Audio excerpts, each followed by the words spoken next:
bonjour à tous, nous nous retrouvons pour le deuxième épisode consacré à la saison 2007, la saison la plus folle de l'histoire du college football.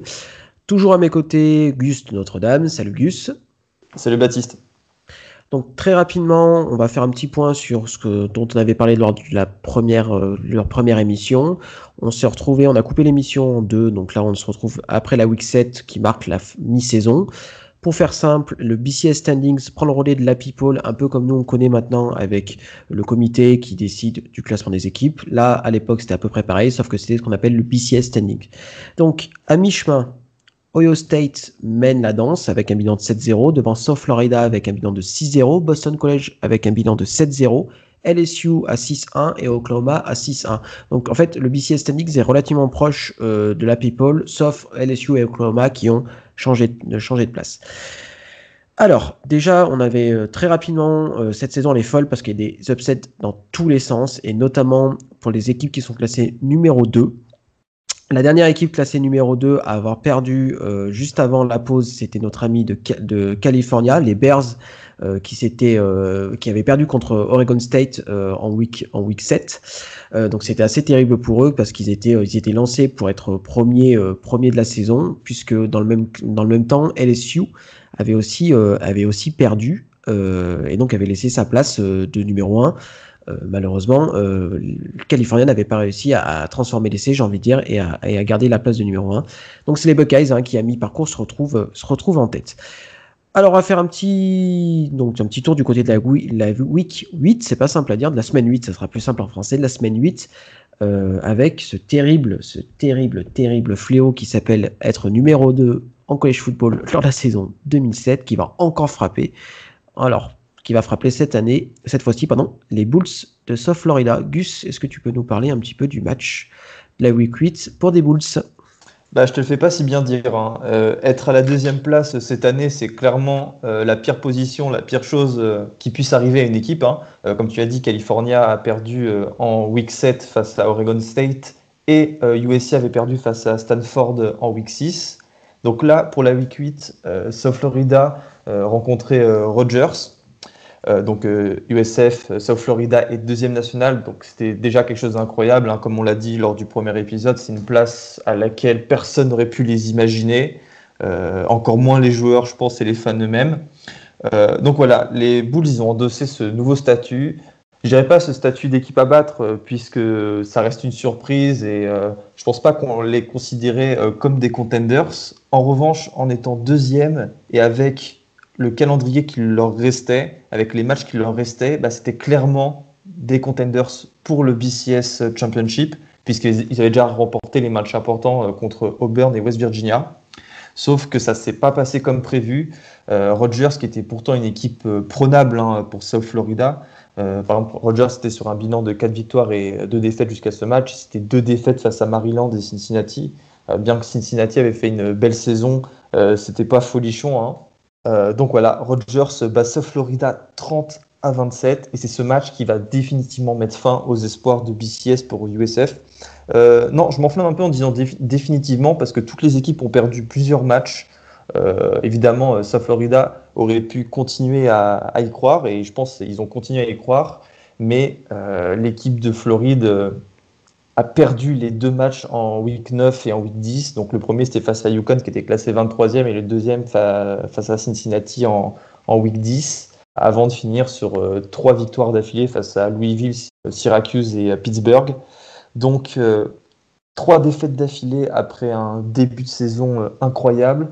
Un gros sentiment de frustration puisque sans cette défaite face à Rutgers, South Florida aurait pu être l'une des plus grandes histoires du college football, j'ai envie de dire de ces dernières années et même de toute l'histoire du college football. Ouais, on peut dire que cette défaite contre Rutgers ça leur a bien coupé dans leur élan et que je pense qu'ils ont eu du mal à s'en remettre, d'où c'est ce qui va expliquer les défaites après contre UConn et contre Cincinnati. Je suis d'accord avec toi, je pense que ça aurait pu être quand même une des grandes histoires du college football parce qu'une petite fac en termes footballistiques et très jeune, on en avait parlé lors du premier épisode, qui arrive à se qualifier pour créé en 1997 national, tout à fait. Ça aurait été quand même complètement extraordinaire. En parlant de numéro 2, enfin, ou ex numéro 2, il y a un autre upset assez intéressant, enfin, malheureusement pour eux qui ne l'est pas, mais en tout cas pour nous qui faisons cette émission et pour vous qui l'écoutez, c'est la deuxième défaite de suite de Cal, cette fois-ci contre UCLA. En fait, Cal est passé en l'espace de 7 jours de on est virtuel numéro 1 du pays après la défaite de LSU à on va plus être classé du tout au fin fond de la people. Donc voilà, donc c'est assez terrible pour les Bears qui perdent tout en l'espace de 7 jours face à une équipe de UCLA qui avait démarré, on se souvient, on en avait discuté, qui avait beaucoup de hype pour cette équipe de UCLA, qui avait un peu déçu mais qui revient bien finalement. Donc voilà, donc c'est un peu le bordel en Pac-10, comme ça l'est en fait maintenant, ça n'a pas trop changé.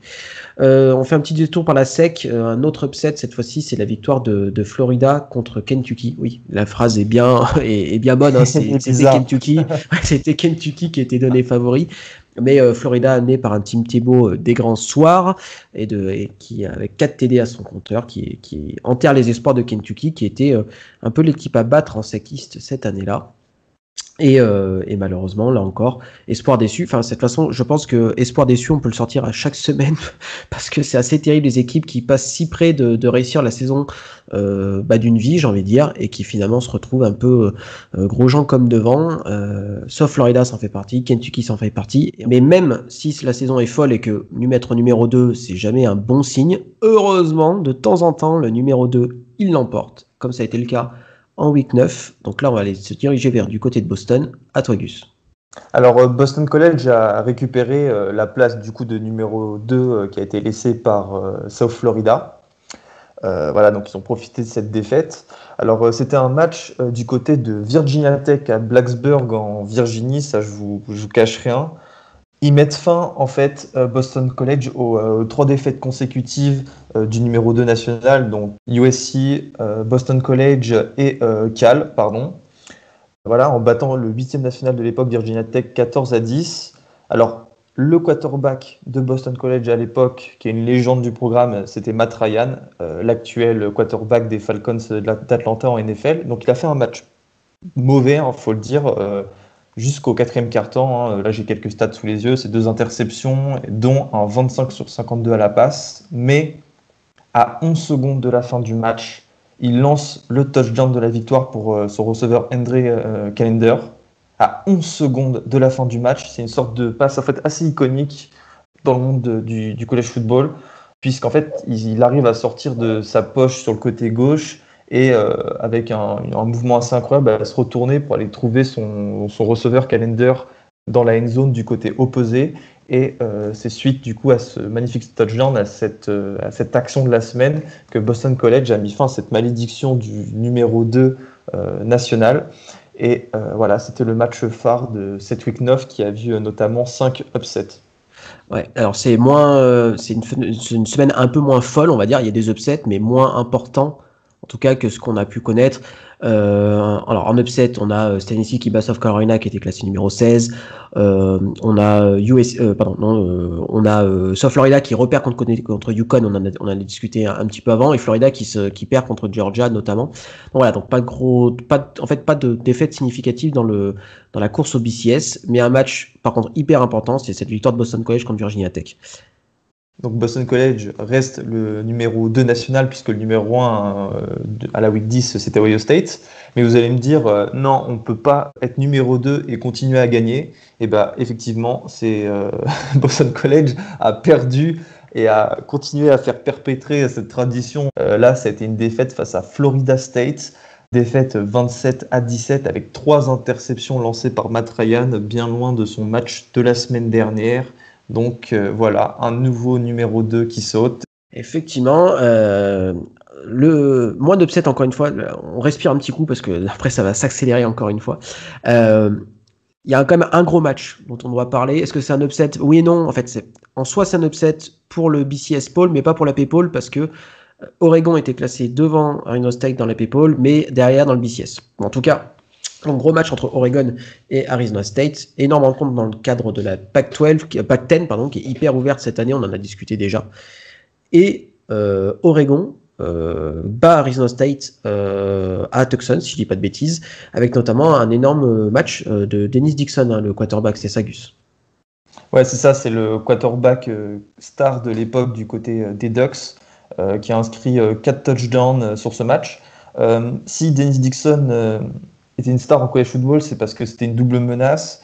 Loin de moi l'idée de dire qu'il n'y avait pas de quarterback double menace en college football à cette époque, mais c'était quelque chose de plus rare qu'aujourd'hui. Et bref, c'était un quarterback assez incroyable, aussi bien à la passe qu'à la course. Et en gros, c'est une perf qui l'a conforté dans une autre course, c'est celle du MVP, et à celle du BCS, puisque Oregon s'est positionné comme étant une des meilleures équipes du pays et une équipe candidate à la succession de Florida pour le titre de champion national. Tout à fait, ça les relance totalement parce que la défaite contre Cal, c'était presque fin à leurs espoirs de titre, mais finalement là ils reviennent bien. On va faire un petit point au niveau du BCS standing et surtout, après la semaine 10, il n'y a que 2 équipes qui sont invaincues. Gus, est-ce que tu peux me dire les 2 équipes qui sont invaincues? Il y en a une qui est quand même comme as. Alors, on va commencer par la normale, on va dire. Donc, c'est Ohio State, il me semble, Baptiste. Tu me dis tout à fait. N'importe quoi. Et la deuxième, c'est l'ogre Kansas, les Jayhawks. Exactement. En fait, les Jayhawks font une saison parfaite jusqu'à présent, un bilan de 9-0, mais en fait, ils sont un peu pas encore dans la lumière. Ils font une saison qui est, j'ai envie de dire, qui est bonne, mais qui est pas non plus extraordinaire. Ils ont 2 victoires consécutives compliquées, l'une contre Colorado, l'autre contre Texas A&M. Et là, par contre, ils commencent à être beaucoup mieux classés et on va commencer à entendre parler beaucoup plus. Et c'est là que ça va peut-être commencer à se compliquer pour Kansas. Alors, direction la Week 11 qui devient, elle, un peu plus folle, notamment du côté de la Big Ten. Qu'est-ce qui s'est passé de la côté de la Big Ten ?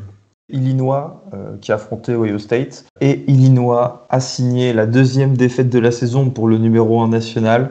En battant du coup les Buckeyes 28-21. Et voilà, Ohio State qui n'était pas favori en début de saison. Baptiste, il faudrait que tu me retrouves le classement de pré-saison. Ils étaient en dehors je crois que je ne sais même pas s'ils n'étaient même pas classés ou un truc comme ça. On en avait parlé lors du premier épisode, mais ils étaient voire pas classés, voire pas bien classés en tout cas.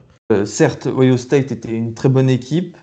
C'était peut-être une des meilleures équipes qui n'avait pas fait de faux pas, on va dire. Mais il y a Illinois qui est venu mettre fin à cette série de victoires sans défaite. Donc Gus, ils étaient classés numéro 10. Voilà. Donc c'était un classement qui est presque inhabituel pour les Buckeyes en pré-saison. Alors, pas beaucoup d'upsets dans cette... Enfin, pas beaucoup. 6-5 quand même, mais surtout un énorme, cette victoire d'Illinois en plus chez les Buckeyes, à Columbus.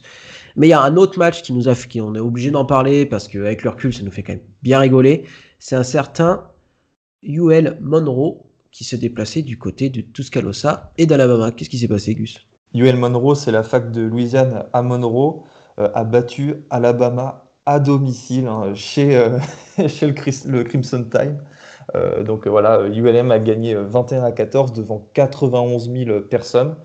Pour anecdote, c'était la première année de Nick Saban du côté d'Alabama. Avant, il était assistant, tu me dis si je dis une bêtise, mais à LSU, Baptiste. Non, il vient des Dolphins, si je dis pas de bêtises. Des Dolphins, okay. Il était à LSU quelques années avant, il avait fait une petite pige du côté des Dolphins en NFL. Mais le pire dans tout ça, c'est que l'université de Louisiane à Monroe était pas une bonne équipe de Sun Belt. Ils étaient encore sur un bilan assez dégueulasse cette année, donc voilà, ça. Même si ce n'était pas le Alabama d'aujourd'hui, même si ce n'était pas le Alabama des années 2010, Alabama restait tout de même une bonne équipe qui arrivait à être classée aux alentours des 20e places en général à l'AP Poll. Ils ont subi une grosse défaite assez humiliante face à leurs voisins de Louisiane. Exactement. Alors, on respire un coup, on arrive sur les 3 dernières semaines, et celles-là, elles sont quand même hyper intéressantes. On va commencer par la semaine 12, pas beaucoup d'upsets, mais 2 absolument énormes. Alors, je me permets de commencer par un upset qui me fait très plaisir, puisqu'il concerne Oklahoma, qui est battu à Texas Tech, 34-27. Oklahoma qui était classé numéro 4 à l'époque. On avait parlé d'Oklahoma avec une défaite de mémoire, j'arrive plus à me souvenir. Il y a tellement de défaites contre Colorado, voilà, c'est ça. Il y a tellement de défaites cette année, c'est un peu dur à se rappeler tout ce qui s'est passé. Donc Oklahoma qui revient fort dans la course à la Big 12 et même au titre national, et qui rencontre Texas Tech qui est mené par un certain Graham Harrell. Graham Harrell qui est maintenant le coordinateur offensif de USC. Donc les Sooners commencent bien le match, ils mènent 7-3 après un pick 6 d'ailleurs lancé par Graham Harrell, mais la blessure de Sam Bradford leur complètement les ailes, et derrière Texas Tech leur en met plein la tronche. Les Sooners essayent un comeback malheureusement assez qui fait le short, comme on dit du côté des États-Unis. Le remplaçant de Sam Bradford, Hazel, fait pas un mauvais boulot, mais voilà, pas suffisant pour mener les Sooners à la victoire. Et malheureusement, ou heureusement pour moi en tout cas, les Sooners encaissent leur deuxième défaite de la saison. Une défaite qui met fin à leur espoir de titre, mais pas fin à leur espoir de victoire dans la conférence. On reverra ça un petit peu plus tard. Bon, on revient sur le curse du classé numéro 2, direction la Pac-10, mon petit Gus. Avec Oregon qui a affronté Arizona. Alors, je vous parlais tout à l'heure des performances MVP, des performances plutôt Ace-Man de Dennis Dixon. Alors, Oregon est classé numéro 2, Arizona n'est pas classé, et pourtant, ce sont les Wildcats qui vont battre les Ducks 34-24. Alors que les Ducks venaient de battre successivement Arizona State et USC qui étaient classés respectivement 4e et 12e. La malédiction du deuxième classé à l'AP Poll continue. Alors là, pour le coup, on va pouvoir excuser Oregon comparé à toutes les autres équipes. Leur quarterback titulaire, Dennis Dixon, s'est fait les ligaments croisés à la fin du premier quart-temps après une course de 39 yards assez incroyable qui l'a amené au touchdown. Et en fait, jusqu'à cette blessure, sur cette saison, il avait inscrit 20 touchdowns et il avait inscrit 9 touchdowns à la course. Et cette blessure a véritablement coupé Oregon dans son élan. Ça a coûté la défaite, puisque son remplaçant Brady Leaf a mis 3 quarts-temps avant de s'en remettre et a commencé à bien jouer. Il a notamment lancé 2 interceptions. Défaite d'autant plus frustrante que cette blessure vient mettre fin à une superbe saison en fait des Ducks, et j'ai presque envie de dire que leur place au BCS était presque promise sans cette blessure. Tout à fait, mais je crois que les Ducks vont de Caribancilla, puisque en week 13, on va passer à la week 13, c'est une nouvelle défaite, non? C'est ça, Gus Ouais, voilà, et Brady Leaf, les Ducks n'ont pas réussi à se remettre de cette blessure de Dixon, comme j'ai dit, qui leur a coûté le BCS. Puisqu'ils sont battus par UCLA 16-0. Donc voilà, score sans appel. Quand tu passes d'un super attaquant comme Dixon à Brady Leaf, qui n'a pas fait une belle carrière du côté des Ducks, et ça se remarque. Et pour l'anecdote, c'est le kicker Kai Forbath, qui est un grand kicker en NFL, qui a inscrit 10 des 16 points. Et pour vous faire la fin de la saison d'Oregon, Oregon perdra également la semaine suivante face à son rival Oregon State en overtime 38-31. Donc voilà, ça a signé la troisième. Cette défaite face à Oregon State vient signer leur troisième défaite de suite. Et Oregon est passé en 3 semaines de la deuxième place à non classé, comme quoi tout peut aller vite en college football et spécialement dans cette saison. Tout à fait. Alors avant de passer aux 2 gros morceaux de cette semaine 13. Rapidement, Arizona State qui était classé numéro 9, qui perd contre USC qui était classé numéro 11. Et dans un match de rivalité que malheureusement qui n'a plus lieu depuis que Texas A&M a décidé de quitter la Big 12, Texas A&M bat Texas qui était classé numéro 13 à l'époque. Donc dans un match de rivalité qui qualifie Oklahoma pour la finale de la Big 12, dont on parlera un petit peu plus tard. Autre match de rivalité qui n'existe malheureusement plus à cause des réalignements de conférences et aussi parfois de choix d'université, c'est la Border War. La Border War 2007, c'est simple, c'est la Border War la plus importante de l'histoire. La Border War, donc, c'est le match de rivalité entre Missouri et Kansas. Pour faire un petit rappel géographique, le Missouri et le Kansas se touchent. Il y a une ville qui sépare les 2 États. Il y a une grosse partie qui est dans le Missouri, une plus petite partie qui est dans le Kansas. Cette ville s'appelle Kansas City. Et pour la première fois depuis 1945, cette Border War se jouera à l'Arrowhead Stadium de Kansas City. Donc, force en présence, Missouri classé numéro 4 du pays contre Kansas classé numéro 2. En cas de victoire, Kansas validerait presque je dis bien presque, en dehors d'une improbable grosse défaite en finale de la Big 12. Ouais, chose impossible. Sait-on jamais.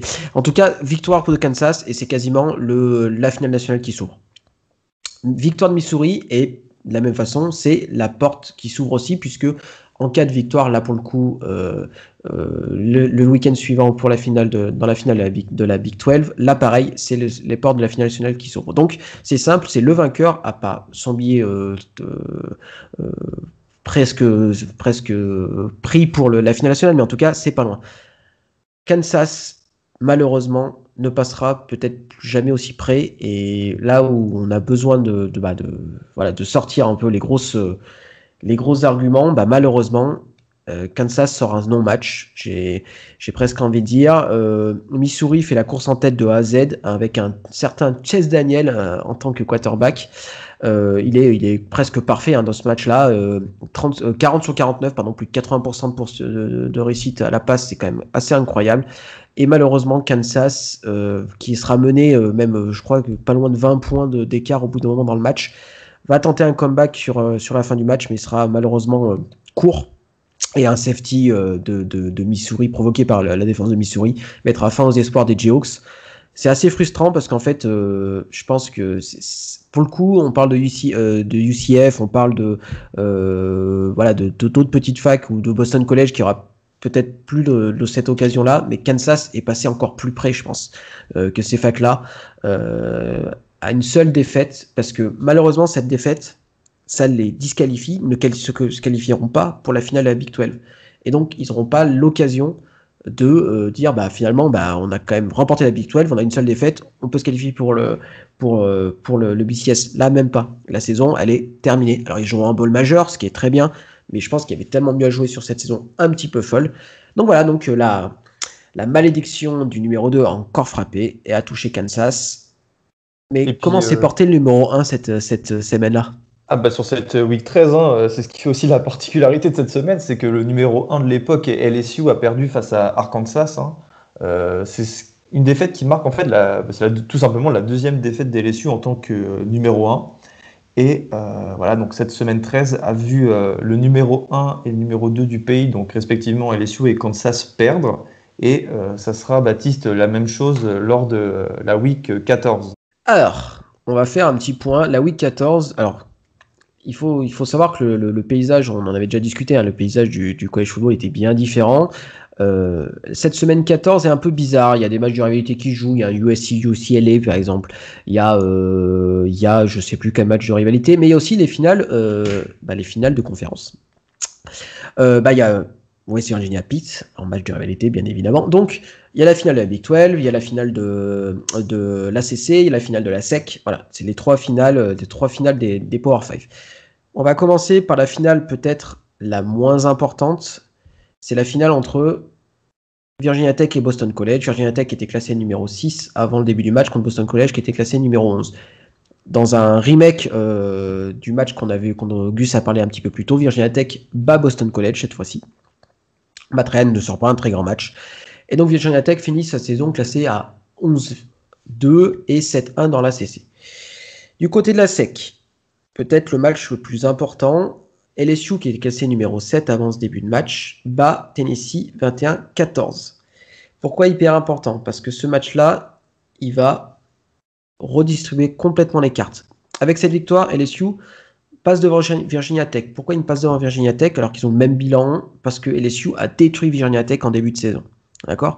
Donc, les astres commencent à s'aligner pour Virginia Tech, mais il faudra un miracle. Et ce miracle-là, il passe par des défaites de Missouri contre Oklahoma et de West Virginia contre Pitt. Alors, est-ce que miracle il y a eu pour LSU, à votre avis ? Eh bien sûr que oui, puisque pour la deuxième semaine consécutive, les numéros 1 et numéro 2 du pays perdent respectivement dans la finale de la Big 12 pour Missouri et dans un match de rivalité pour West Virginia. On commence par quoi ? On commence par West Virginia, mon petit Gus ? Ouais, honneur au deuxième. West Virginia, West Virginia qui affrontait Pitt. Donc les Mountaineers sortent d'une saison exceptionnelle, que des victoires face à Cincinnati, Connecticut, Rutgers, Maryland, etc. Hormis, comme on l'a dit lors du précédent épisode, une petite défaite face à South Florida, qui était le 18e de l'époque. Et du coup, là, il recevait l'équipe de Pittsburgh. Donc, le Pitt de l'époque, pour les fans de NFL, c'est l'équipe de LeSean McCoy, le running back. Pitt faisait une saison dégueulasse. Jusqu'à ce match, ils étaient sur un bilan de 4 victoires pour cette défaite, dont des défaites face à Connecticut, Navy, Virginia. Enfin bref, c'était pas des grosses équipes à l'époque. Et quand on voit leur bilan de victoire, ça fait aussi mal. Syracuse, Cincinnati, Grambling State, une équipe de FCS, et Eastern Michigan. Sauf que, comme vous le savez, on est en 2007, c'est la malédiction des numéros 2, et West Virginia perd aux portes du BCS face à Pitt, 13-9. Et de tous les upsets, c'est peut-être celui qui a eu, non, je dirais pas le plus de conséquences, mais peut-être un des plus frustrants, puisque West Virginia ne s'est pas qualifié, et cette victoire en fait offrait une victoire sur ce match, c'était la présence, mais sur un plateau en argent à la finale nationale. Et West Virginia est passé lamentablement à côté face à une équipe de Pitt qui n'était pas du tout une bonne équipe à ce moment-là. Ils étaient en Big East, Baptiste, ou en SEC? Ils étaient en Big East, c'est en fait, de toute façon, là, on parle des vieilles rivalités de la Big East. Il y a une vraie rivalité entre West Virginia et Pitt. D'ailleurs, vous connaissez probablement la chanson, Sweet Caroline, qui est reprise par les fans de West Virginia en disant Eat Shit Pitt au moment du refrain. Voilà, donc c'est une vraie rivalité. Enfin, c'est une vraie rivalité. Et c'est un peu quand on a fait cet épisode-là avec, en tout cas moi quand on a fait nos recherches, etc. C'est ce côté qui me manque un peu.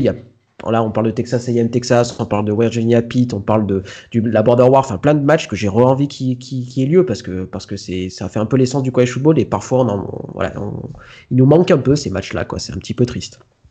Donc voilà, comme tu dis, je pense que c'est la défaite la plus frustrante de la saison parce que Pitt était pas bon tout simplement, quoi. Et perdre si proche, tu perds en début de saison, tu dis tant pis, quoi. Tu perds si proche, tu dis putain merde, quoi. Alors, maintenant, c'est des occasions qui se représenteront probablement pas. Alors, Virginia joue maintenant en Big 12, pourquoi pas, mais c'est vrai que les astres c'était quand même bien alignés. Et quand on parle d'occasions qui risquent de pas se représenter, on va aller du côté de la Big 12 avec Missouri, qui eux aussi tombent contre Oklahoma. Alors là, c'est un petit peu moins frustrant Oklahoma, même si c'était pas forcément du grand Oklahoma encore à l'époque, ça reste une très bonne équipe. Missouri passe pas si loin que ça, il y a le 14-14 à la mi-temps, mais en deuxième mi-temps, la défense d'Oklahoma, limite Missouri a une centaine de yards, et finalement Missouri n'arrive pas à trouver son rythme et perd 38-17, donc quand même une grosse défaite. Et donc, on se retrouve.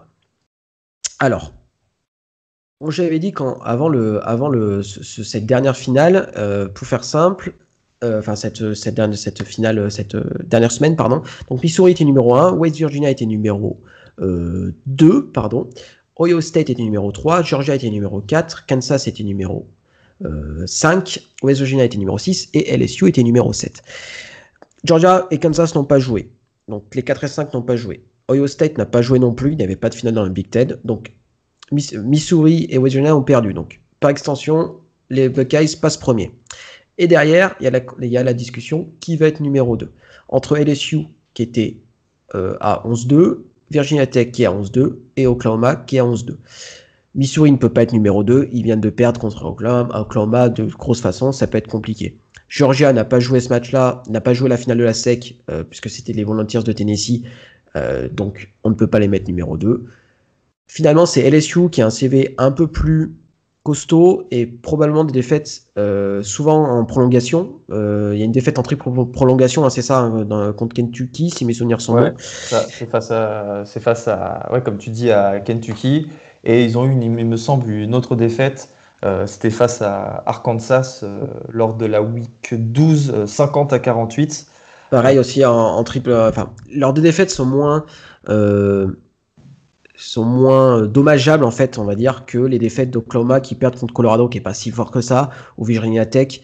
Et surtout, Baptiste, que LSU a battu le 9e Virginia Tech, le 12e South Carolina, le 9e Florida, le 17e Auburn et le 17e Alabama et le 17e et le 14e Tennessee. Donc tout à fait. Le CV est bien meilleur et d'ailleurs il n'y avait pas eu de polémique à l'époque. Voilà, alors que si on regarde le classement bête et méchant, pardon, on peut se dire pourquoi LSU est fini deuxième devant Virginia Tech et Oklahoma. Alors, donc, après une saison aussi folle, Gus, tu vas me dire que la bowl season et le championnat étaient finis de façon complètement folle. Eh ben non, c'est pas le cas. Effectivement, c'est pas le cas du tout. Et après une saison complètement folle, en fait, c'est retombé un peu en eau de boudin. Alors, la finale nationale entre Ohio State et LSU est vite pliée, entre guillemets. À la deuxième mi-temps, c'est déjà plié. Il me semble que LSU mène 31 ou 24-10, ça allait très vite et il n'y a pas eu vraiment de suspense. Non, on est loin des gros matchs que nous on a pu connaître ces dernières années. Je pense au Clemson Alabama ou des choses comme ça. Malheureusement, effectivement, la fin de la saison est beaucoup moins intéressante que tout le long de le déroulé. Et donc c'est vrai que c'est pour ça qu'on s'attarde pas trop sur cette fin de saison qui est pas l'image de la saison régulière. Et c'est pour ça d'ailleurs, je pense que ça marque. Pour moi, cette saison-là, 2007, elle est significative de pourquoi il faut pas faire des playoffs trop importants au niveau des équipes. Parce que des saisons comme ça, il n'y en aura pas 150, on est bien d'accord, mais je pense que ce côté à la vie, à la mort, à chaque match, c'est ce qui fait l'essence du college football. Si on ouvre des playoffs à 95, une March Madness en janvier, la saison régulière, elle aura plus de portée, elle aura plus d'intérêt presque. Et c'est là où ça me. Tu vois, Baptiste, par exemple, moi j'étais favorable à une sorte de March Madness, toute proportion gardée, à 8 équipes ou peut-être 16. Et en fait, le fait de faire des recherches, de regarder des vidéos sur cette saison, ça m'a fait vraiment changer d'avis. J'ai retourné ma chemise. Et maintenant, je pense que je suis même un disciple du BCS. Ouais, c'est vrai que mais après voilà, le BCS avait ses problèmes, on pourra faire une émission dessus si vous le souhaitez pour qu'on en discute. Mais voilà, donc en tout cas, il y avait cette saison 2007, elle marque quand même quelque chose d'assez fou. On a eu des upsets numéro 2, on a eu Kansas qui était à quelques encablures d'être champion national, enfin on a eu des trucs de fou. Et on a quand même un champion national à 2 défaites, ce qui est la première fois, ce qui n'est jamais arrivé, qui n'était jamais arrivé avant, qui n'est jamais arrivé et qui, à mon avis, n'arrivera plus jamais. Enfin, quoique, si on arrive à une March Madness, peut-être que si. Mais en tout cas, LSU est champion national avec 2 défaites. Donc c'est le titre. Donc pour rappel, c'est Les Miles qui était coach à l'époque de LSU et donc qui permet aux Tigers de remporter le titre dans une saison qui est complètement folle. Alors après la question c'est est-ce que LSU était la meilleure équipe nationale de cette année-là? Mais je pense pas qu'il y avait une équipe qui était particulièrement meilleure qu'une autre.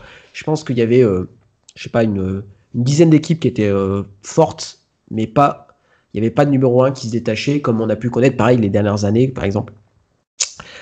Donc voilà pour cette saison un petit peu folle qu'on avait eu envie de vous raconter avec Gus, parce que je pense que c'est important le présent du college football, mais c'est aussi important de regarder un peu en arrière parce que c'est toujours marrant de se dire qu'il y a des choses complètement improbables, et je pense que cette année-là, elle était improbable, et qu'après une année 2020 qui était très bizarre en college football, on peut dire que ça peut être toujours pire. Et 2007, ça a été le foutoir total. Et je regrette presque de pas pouvoir avoir, de pas avoir une machine à remonter dans le temps et de m'installer devant mon canapé tous les samedis pour regarder ça. Pas de nostalgie. Un petit peu quand même, un petit peu.